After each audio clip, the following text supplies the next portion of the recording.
अगर आज दुनिया में बम का एक बटन दब जाए तो क्या पूरा शहर कुछ सेकंड में गायब हो सकता है? क्या एटम बम और न्यूक्लियर बम एक ही हैं या हम अभी भी असली खतरे को समझ नहीं पाए? और सबसे बड़ा सवाल ये कि इंडिया के पास कितनी न्यूक्लियर ताकत है और क्या हम पूरी तरह सुरक्षित हैं? आइए इन सभी क्वेरीज को आसान भाषा में समझते हैं। नमस्ते, मैं हूं डॉक्टर सुभाष सी पांडे और आप देख रहे हैं एनवायरमेंट स्टोरी। सबसे पहले एक बड़ा भ्रम दूर करते हैं कि क्या डिफरेंस है nuclear bomb, atomic bomb, hydrogen bomb या न्यूट्रॉन बम में। देखिए, कोई भी बम जो न्यूक्लियर एनर्जी से फटता है वो न्यूक्लियर बम कहलाता है। यानी एटम बम न्यूक्लियर बम का ही एक टाइप है, लेकिन सभी न्यूक्लियर बम एटम बम नहीं होते।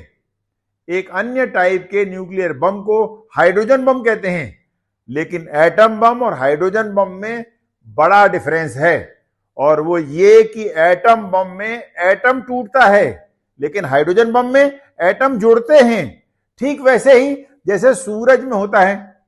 यानी हम कह सकते हैं कि हाइड्रोजन बम सूरज की ताकत ही है धरती पर, और इसलिए अब असली डर भी यहीं से शुरू होता है।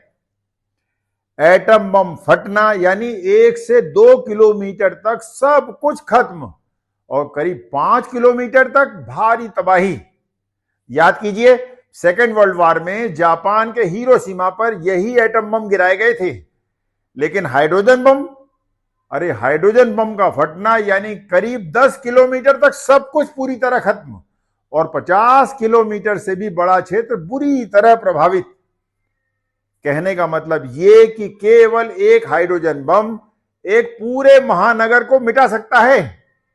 लेकिन सवाल ये है कि आखिर ये इतना खतरनाक होता क्यों है? इसकी 3 वजह हैं। पहली, फ्यूजन रिएक्शन यानी सूरज जैसी ऊर्जा।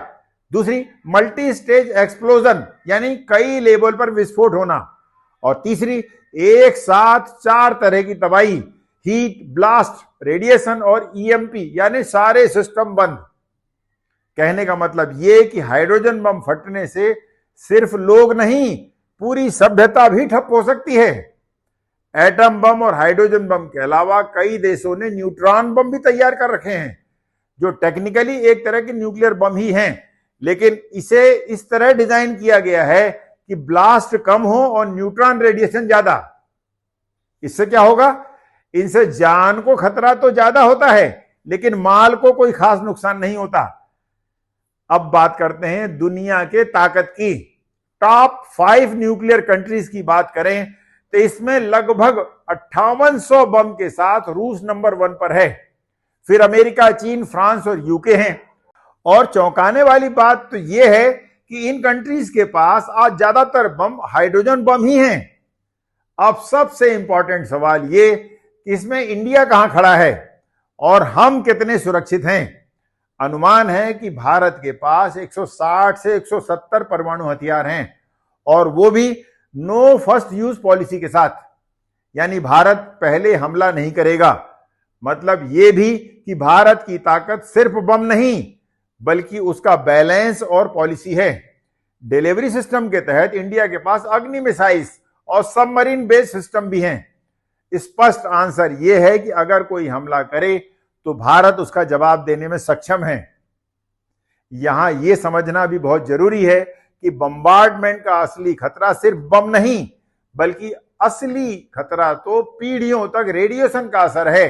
न्यूक्लियर विंटर, मिट्टी और पानी का जहरीला हो जाना, ये सब चीजें शामिल हैं। एक बड़ा युद्ध पूरी मानव सभ्यता को पीछे ढकेल सकता है। आज इंसान ने सूरज जैसी ताकत जरूर बना ली है, लेकिन क्या हमने उसे संभालने की समझ भी विकसित की है? सवाल यह नहीं कि किसके पास कितने बम हैं, बल्कि सवाल यह है कि क्या हम उनका इस्तेमाल कभी होने देंगे? क्योंकि अगर युद्ध न्यूक्लियर हुआ तो धरती पर शायद ही कोई विजेता बचेगा। अगर आप भी मानते हैं कि जागरूकता ही सबसे बड़ी ताकत है तो इस वीडियो को ज्यादा से ज्यादा लोगों तक शेयर करें, क्योंकि जानकारी ही सुरक्षा है। धन्यवाद। जय हिंद।